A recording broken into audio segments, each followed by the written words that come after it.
morning folks, welcome back to the channel and thank you for tuning in. If you're new to my channel, hopefully you'll stay and click that subscribe button. It'll very much help out my channel. I normally do trend reactions, movie reviews, fashion hauls, compilations now and again, but we're here to talk about Jupiter's Legacy. Now, as you probably guessed it, I'm a complete movie nerd. I love my TV series and I adore the superhero genre. So we've had The Boys and Invincible, and for me, I said before and I'll say it again, but those two shows have left an indelible mark on the superhero genre. They have set a new standard. Not because, yes, there's a lot of brutality and the violence and the action sequences are just phenomenal, but it's because of the sharp, sophisticated storytelling. So yeah, I absolutely love The Boys and Invincible. But we had Jupiter's Legacy, but the question is, does it live up to the hype? Let's talk about it.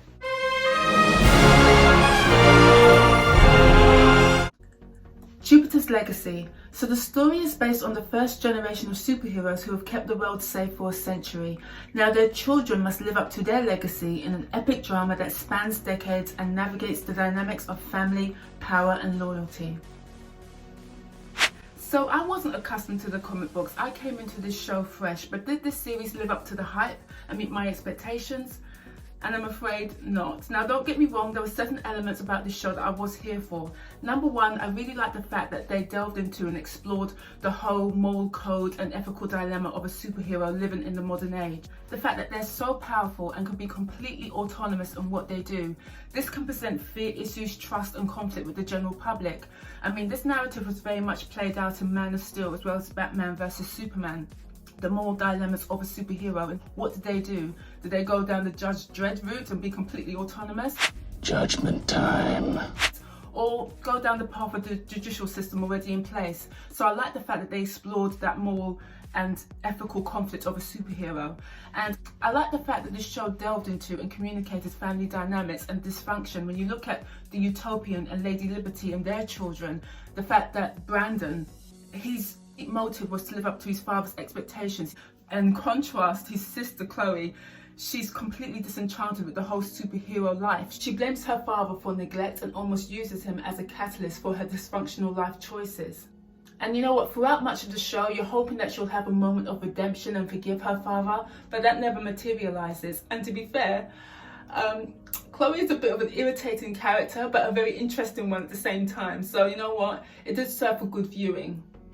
And also, I really appreciated the diversity of the cast. I mean, they really covered all bases, whether it was age, gender, sexual orientation. I was really here for it. And I loved the female characters. They were so unapologetically powerful and into their own. So I really appreciated those elements of the show. But I'm afraid I was frustrated with many elements about this show. Number one, I wasn't here for the way the show was constructed. Yes, we get an origin story of how the original Supes acquired their powers. Cool, but I just felt the show was just overly littered with too many flashbacks of the 1920s. For me, as a viewer, I was left somewhat disengaged and I was kind of zoning out from time to time, and I had to re-watch certain elements because it was so disjointed and non-linear. I would have preferred if the origin story was condensed to at least 2 episodes and then just focus on with the more interesting stories of the super villains. We don't even get much of a backstory on the super villains. I would have preferred if they just progressed on with the dysfunctions of being a superhero, the issue of family dynamics, which I thought was the engine to this series. Number 2, the fight sequences, costume and design.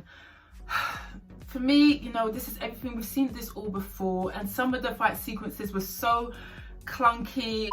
I always go on about a well choreographed, intricate fight sequence, and for me, they just didn't pull it off in this show. Given the hype of this series, I was just expecting more. Also, the costuming and design, I just wasn't here for, especially with the Utopian. Oh, gosh, that wig. I mean, I know I can speak talking about wigs, but I just needed a bit more when it comes to costuming and design. Now, season 1 was left on a cliffhanger, and although there were interesting stories scattered throughout the series, I'm afraid I didn't really buy into or care for any of the characters as I would have liked. I didn't find the characters captivating or compelling.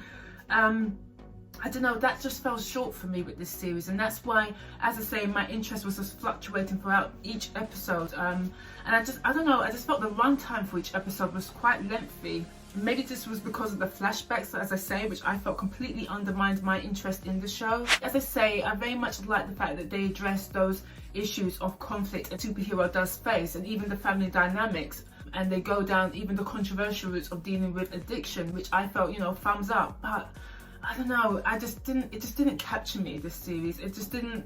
I don't know whether I'll watch a season 2 if they greenlight it. I'm sure they will. But overall, I would give this show, out of 10, a 4 for me.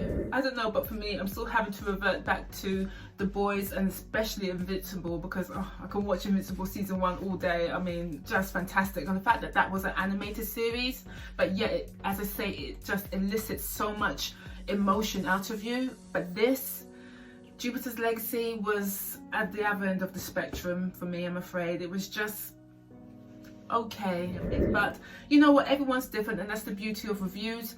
It's all subjective. Somebody may have a review, they probably will absolutely love this series, but for me, it just wasn't the one for me. But anyway, if you like my review and my thoughts on this series, please give me a thumbs up and subscribe.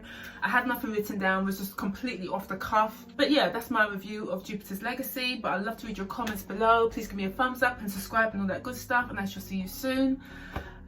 Yeah, just a bit lackluster for me, I'm afraid. But anyway, at least I can go back and watch Invincible again. Anyway guys, take care for now, and I shall see you soon, and adios for now. Bye.